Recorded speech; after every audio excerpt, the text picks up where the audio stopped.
లో ఉన్న తిరుపతి బాలాజీ ఆలయం ప్రపంచంలోని అత్యంత సంపన్నమైన దేవాలయంగా పేరుగాంచింది.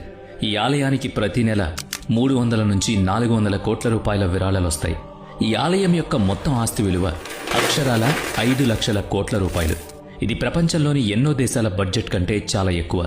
ఆలయం దగ్గర 11 టన్నులకు పైగా బంగారు నిల్వ ఉంది.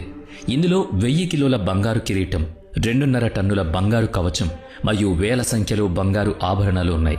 కానీ ఇంత భారీ సంపద ఉన్నప్పటికీ ఇక్కడ కొలువై ఉన్న సాక్షాత్తు కలియుగ దైవం వెంకటేశ్వర స్వామిని అప్పుల ఊబిలో ఉన్న దేవుడిగా ఎందుకు భావిస్తారు? ఆ కథ వెనుక ఉన్న అసలు రహస్యమేంటి? ఇది కేవలం సంపదకు సంబంధించిన విషయం మాత్రమే కాదు. ఈ ఆలయం అంతు చిక్కని, ఒళ్ళు గగురు పొడిచే రహస్యాలకు ప్రసిద్ధి. ఇక్కడ జరిగే కొన్ని అద్భుతాలు సైన్స్కి కూడా అందవు, మానవ మేధస్సుకు కూడా దొరకవు. ఇక్కడ విగ్రహం మనిషి చెక్కింది కాదు, అది స్వయంభువు, అంటే దానంతటా అదే వెలసింది అని నమ్ముతారు. గర్భగుడిలో ఎప్పుడూ ఫ్యాన్ తిరుగుతూనే ఉంటుంది. అక్కడ ఉష్ణోగ్రత ఎప్పుడూ 20 డిగ్రీల సెల్సియస్గానే మెయింటైన్ చేస్తారు.